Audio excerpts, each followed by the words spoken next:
would continue to be active in the streets. Now, one night, James would attend a party where they were rival CRIPS at, and one of the gang members who was in a wheelchair would try to press James. How you try to roll up on? How you try to press somebody in a wheelchair, bro? Like okay.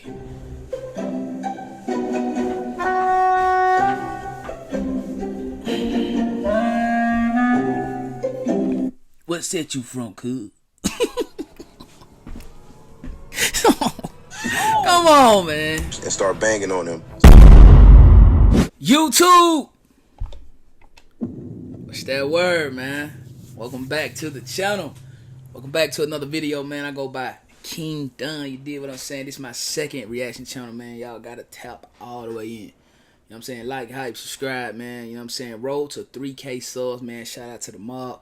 All the returning viewers, man. I love you guys. You feel me? Hey, I love the hell out y'all. For real, bro.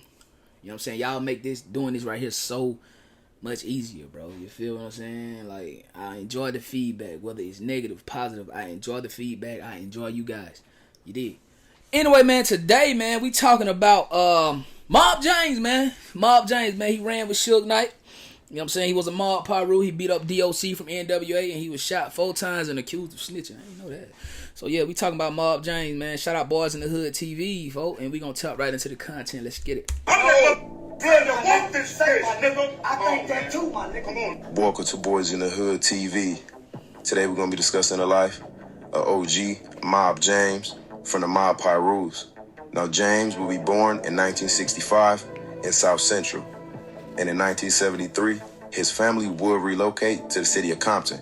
Now, as a kid, he, along with his 2 other brothers, Timothy and Alton, will all have a close relationship growing up. Now, in 1976, James and his brothers would all attend Foster Elementary.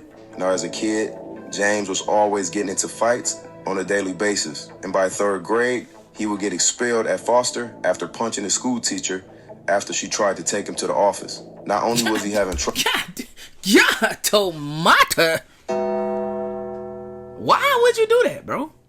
Why would you do that, bro? Like, your school teacher trying to take you to the office and you done punched it, bro. Like, what the hell wrong with this, man? I ain't gonna care, bro.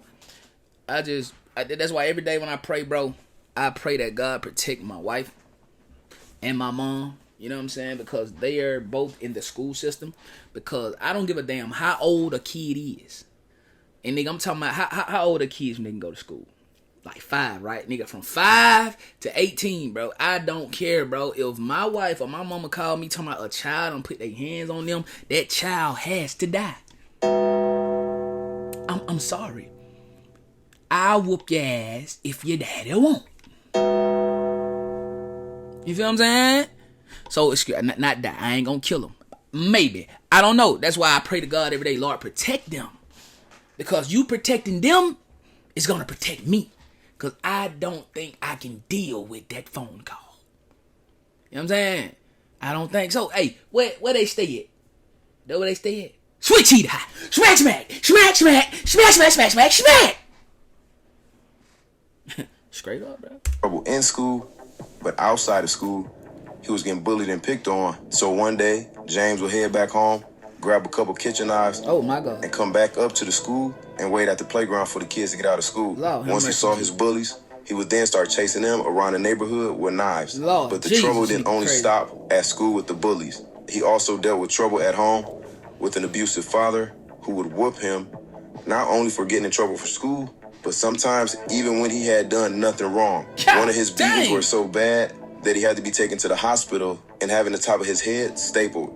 Now, by the age of 12, James, along with his brothers, would start hanging out on the block around the older guys at Ludus Park. Now, one kid in the neighborhood he would see every blue moon was Marion Knight, also known as Suge. Now, Suge was hardly around in the neighborhood simply because his mother would not let Suge hang out on the block.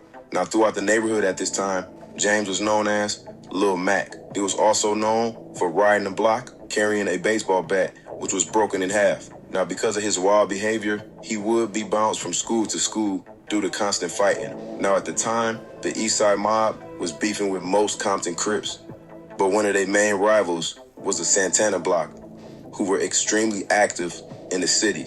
Now, around 1980, James and a couple homies, while on the block, will be approached by Crips from Palm Oak. Now, as James and his homies were about to square up to fight them, one of the Crips would pull out a .38 and open fire. And James would be shot in his chest. Now, he would luckily survive his injury, but after being shot, the dynamics would change, and James would no longer carry that bat. He would now get a hold of a gun. Now, from this point on, James would turn his gangster all the way up, and he would officially get put on to the mob. And one of his homies named Michael Rose will give him the nickname Mob James. Now, just like elementary school and junior high, James would have trouble staying at one high school due to his behavior, and this would lead to him trying to enroll into Dominguez High. But the day of enrollment, as his father is inside the office signing the paperwork, James will be outside fighting the CRIPS, and immediately his enrollment will be terminated. So the next school he will be sent to will be Centennial High School. But at this point, James no longer had any interest in going to school. So what James decided to do was to grab his jacket. Going to school over with, cause like, man, look, bro, school ain't no play for me, bro. I can't stop fighting. I keep fighting. My dad to keep whooping my ass. I'm finna end up whooping his ass. Like, I just need a break. I just need a break. I'm tired. That he got shot in the chest with, and he would cover that bullet hole with the letter CK, and he would paint PIRU on the back. So every day, he would go to Centennial High and Dominguez High, simply looking for trouble, trying to start fights. But eventually, James would drop out of high school completely and start gangbanging full time. Now, this reckless behavior would have its consequences. And one night, he would return back home to find his little brother playing with his gun. So to teach his brother a lesson, James would grab the gun and point it at him, telling him, what if it had a bullet in it? And that's when the gun would accidentally go off, shooting his brother. Now, his brother would survive, but his father... What? Hold up, bro. Now, what if... Nah. Listen here, little Leroy. I see you playing with my fire, right? I think my fire, but what if his gun really had a bullet in it? Oh shit! It did have a bullet in it. What in the hell? Well, I know his daddy tore his ass up after that. Will be pissed off and would try to put hands on him. And James will let his father know if his father did try to touch him, it would definitely be a problem. Now, at some point in time, his father and his mother would separate, and his father would move out. Now, violence in Compton would get increasingly worse due to cocaine moving in and also the use of guns. And Mob James would find himself right in the middle of it.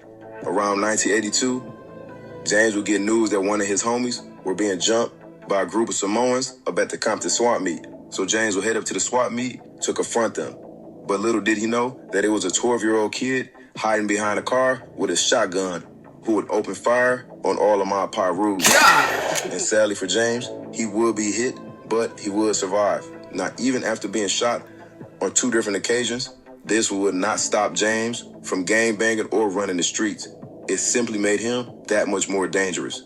Now, when he wasn't in Compton, James would visit his grandparents in South Central on 81st and Hooper, which was located in the Kitchen Crips hood. Now, James would develop a close relationship with OG Craig Monson, little brother, named Runt from the Kitchen Crips. Now, they were known for being super tight and having each other's back if anything ever went down. Now, over the next few years, James would continue to be active in the streets. Now, one night, James would attend a party where they were rival CRIPS at, and one of the gang members who was in a wheelchair would try to press James and start banging on him. So James, being the gangster that he was, he would knock the dude out his wheelchair, and things would only go up from there. As James and the mob... Damn, how you gonna try to... Hold on, folks. How you gonna try to prick? Things would only go... would continue to be active in the streets. Now, one night, James would attend a party where they were rival CRIPS at, and one of the gang members who was in a wheelchair would try to press James. How you try to roll up on... How you try to press somebody in a wheelchair, bro? Like okay.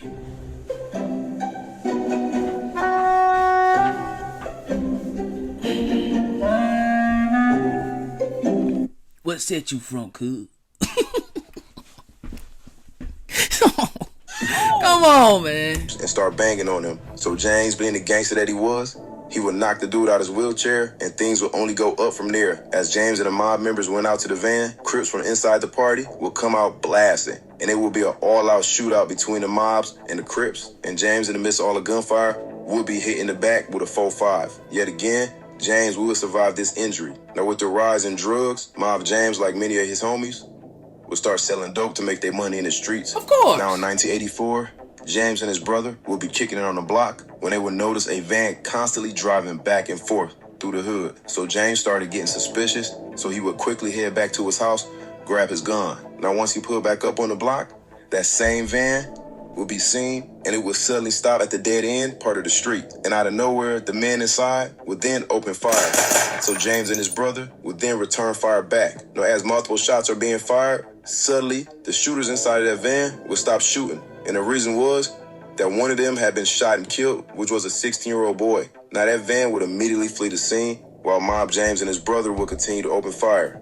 But only seconds later, the Compton police would pull up on the scene and arrest both James and his brother. Now, while at the hospital, that driver of that van would admit to the police that they had planned on stealing the gold Dayton's off of James's car. Now, because he admitted to this, both James and his brother will be released due to self-defense. Now, because of the gang violence had hit such a high rate, the city would issue a specialized gang supervision program, which Mob James would be on that list, and any violations would get him sent to prison or jail. Now, in 1986, when James would refuse to go see his PO, this would lead to him violating his supervision, and he will be sent to prison for 2 years. Now, after being in prison for those 2 years... 2 years, just cause you didn't want to go see somebody, bro?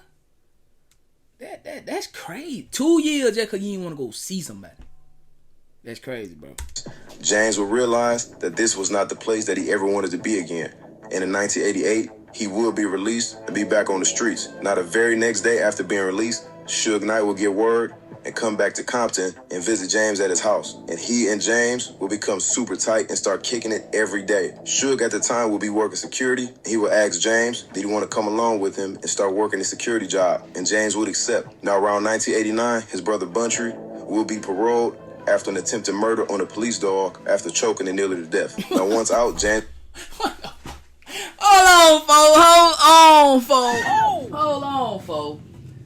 So, bro, they locked bro up for an attempted murder on a police dog, bro.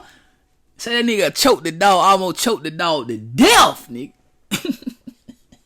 Cause this crazy as hell, bro. He would put his brother on, and he would start working with him along with Suge Knight. Now, in the following year, 1990, Suge Knight would partner up with a local record company called Fern Hill Records, and Mob James and his brother and the other mob members would be hired as a security. Now, James would witness the infamous Vanilla Ice incident of Suge Knight forcing Vanilla Ice to sign over all his publishing. Now, this wouldn't be the only incident that James would witness or be involved in, but it was a lot of things that James will be a part of where they would strong-arm a lot of record executives, including artists in the industry. Eventually, James would become the head of Death Row Security. Now, as Death Row started to build their roster, they would attend the Soul Train Awards. Now, that night, Mob James, along with the PIRU members, were wearing their suits, kicking it in the back of the limo. But also, DOC, who was formerly with NWA, was drunk at the time and would decide to hop in the front seat of the limo and take it for a test spin. He would start driving like a madman down the street, nearly wrecking the car and killing everybody in the inside. But once he returned back to the parking lot where the Soul Train was taking place, Mob James would step up and confront DOC, who would start laughing in his face, and this would lead to James taking off. Hold on, let me check corner. Hold on.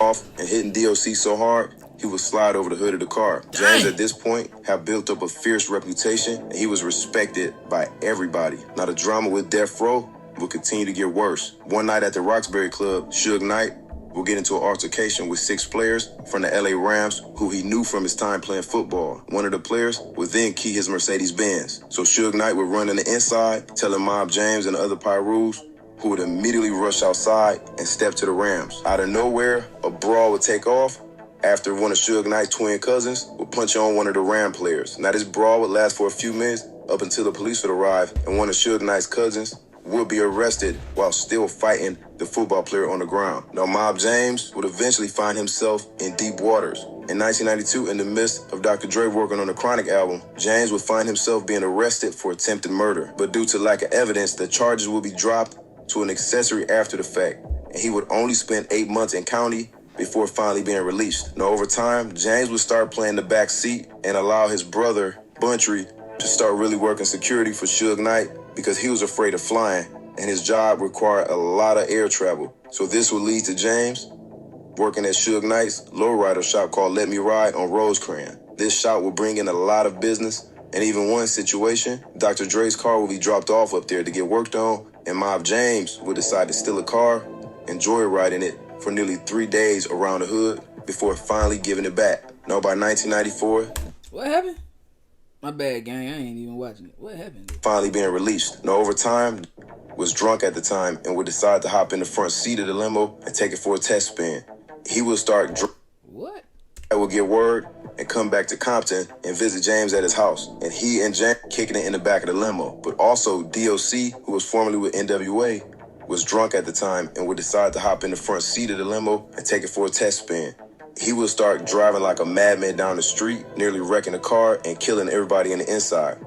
But once he returned back to the parking lot where the Soul Train was taking place, Mob James would step up and confront DOC, who would start laughing in his face. And this would lead to James taking off and hitting DOC so hard, he would slide over the hood of the car. James at this point had built up a fierce reputation, and he was respected by everybody. Now the drama with Death Row would continue to get worse. One night at the Roxbury Club, Suge Knight will get into an altercation with 6 players from the LA Rams who he knew from his time playing football. One of the players would then key his Mercedes-Benz. So Suge Knight would run on the inside, telling Mob James and the other PIRU'S, who would immediately rush outside and step to the Rams. Out of nowhere, a brawl would take off after one of Suge Knight's twin cousins would punch on one of the Ram players. Now this brawl would last for a few minutes up until the police would arrive, and one of Suge Knight's cousins would be arrested while still fighting the football player on the ground. Now, Mob James would eventually find himself in deep waters. In 1992, in the midst of Dr. Dre working on the Chronic album, James would find himself being arrested for attempted murder. But due to lack of evidence, the charges would be dropped to an accessory after the fact, and he would only spend 8 months in county before finally being released. Now, over time, James would start playing the back seat and allow his brother, Buntry, to start really working security for Suge Knight because he was afraid of flying, and his job required a lot.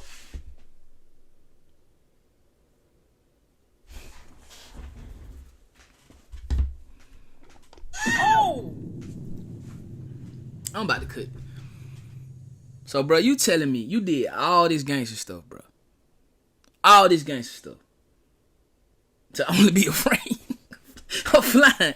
Like, if you're afraid of flying, that means you're afraid of dying, bro. You know what I mean? Like, straight up and down. You know, even though I don't like to fly either, but I ain't out here smacking either, though. So you done did all this smacking, bro. All this smacking, all this terrorizing Compton, LA, South Central, bro. Doing your thing, knocking folks out left and right, knocking folks over cars, all this, bro. Done killed 300, 400, 500 folk, all this, bro. Only to say, look, bro, you go with Suge, be security, because I'm afraid to fly. Oh! That's crazy as hell to me. That ain't crazy to y'all, man. Get in the chat. A lot of air travel. So this would lead to James working at Suge Knight's lowrider shop called Let Me Ride on Rosecrans. This shop would bring in a lot of business, and even one situation, Dr. Dre's car would be dropped off up there to get worked on, and Mob James would decide to steal a car and joyriding it for nearly 3 days around the hood before finally giving it back. Now by 1994, Death Row was the #1 label in the country, but they would be facing a lot of turmoil when Snoop Dogg would be arrested on murder charges. Now at the time of the trial, Mob James will be responsible for posting up outside the courthouse along with other Mob PIRU members. At the time, it had been rumors of some Long Beach Crips who were upset with Snoop Dogg for allegedly not showing love to the city after moving out. So James' job and the other PIRUs were to keep watch just in case any of the Long Beach Crips decided to come up there. Now about a year later, in October 1995, Tupac Shakur would be released from prison and was signed to Death Row. Now this was a chess move by Suge Knight, who already had a deep hatred for Puff, but he also knew that Pac had a deep dislike for both Big and Puff, so he would use this to his advantage. Now Mob James would be acquainted with Tupac and thought he was very talented, but they would have very little interaction.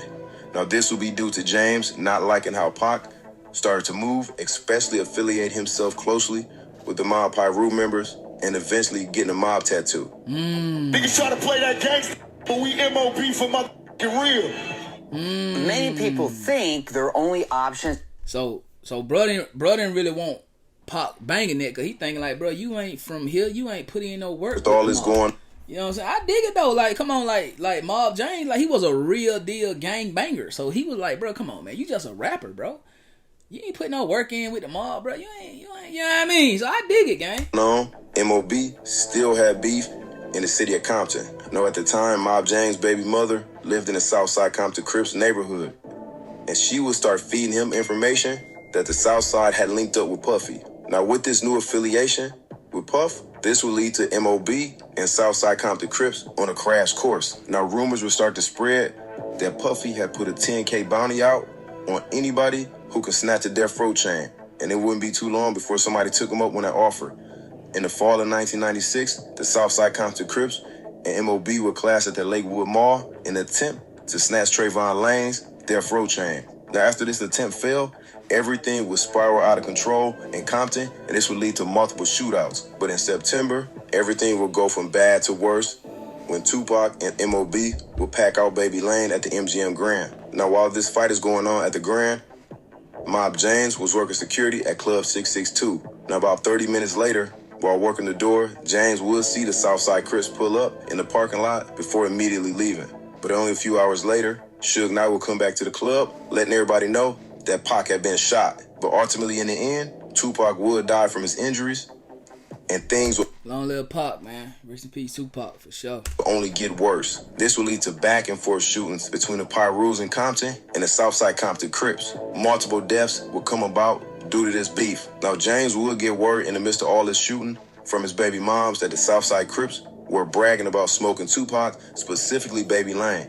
But at this point in time, it didn't matter. The war was already on, and bodies were already dropping. Now, once Tupac died, Death Row would slowly start to fall apart, and eventually, the war that nobody saw coming would show up on Death Row's doorstep, and that would be the beef with Compton PIRU'S clashing with each other. And one of the first deaths would be Heron from Ludus Park, who would be gunned down in 1997. Now, once Mob James saw the PIRU'S going against each other, this is when he would start to distance himself from Death Row Records, because seeing his homies going to war was something that he wanted no parts of. But in 2002, Mob James' entire world would come crashing down. His brother Buntry would get lined up by another homie for allegedly having a tape which showed the death of Big V from Fruitown Piru. Now this would lead to Buntry being shot and killed at a gas station in April of 2002. And the death of his brother would break James' heart completely. Now, the day of his brother's death, he would grab his AK-47 and was ready for some payback.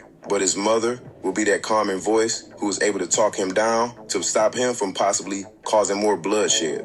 The violence between the PIRU'S would still continue, and James would lose even more homies after this. Now, by the mid-2000s, Mob James had completely stepped away from Death Row and the gang life. But in 2004, Mob James will be accused of cooperating with the feds to help take down FG from Cross Atlantic Pirate. No.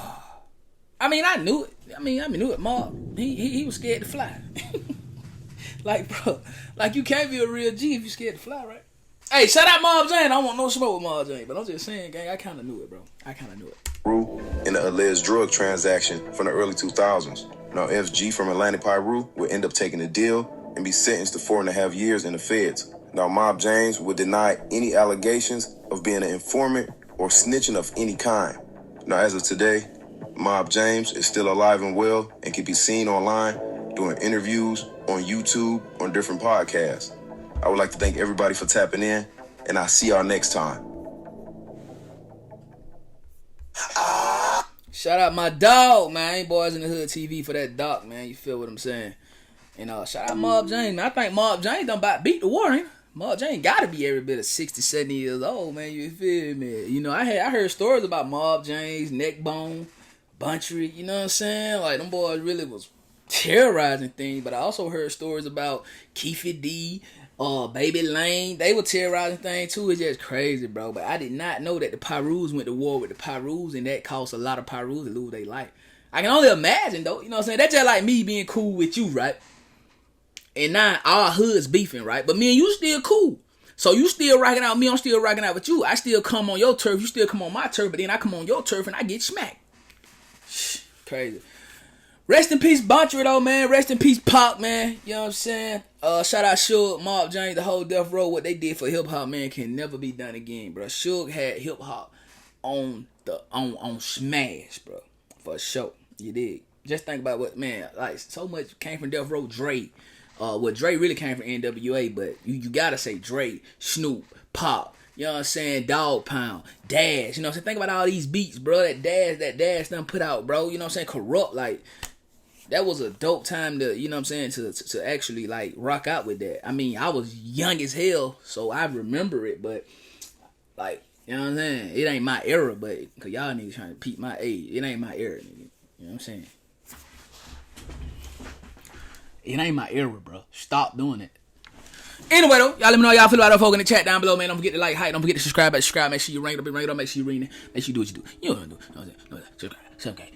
No, not 7K. Oh, what is it? 3K. Okay, that's how we doing it. Hey, I love y'all. I'm going to check in with y'all in the next video, though, folks. Make sure you spend some time with God. Happy Saturday. Let's get it. Gang. You know we got the streets, nigga. We got the trap, too.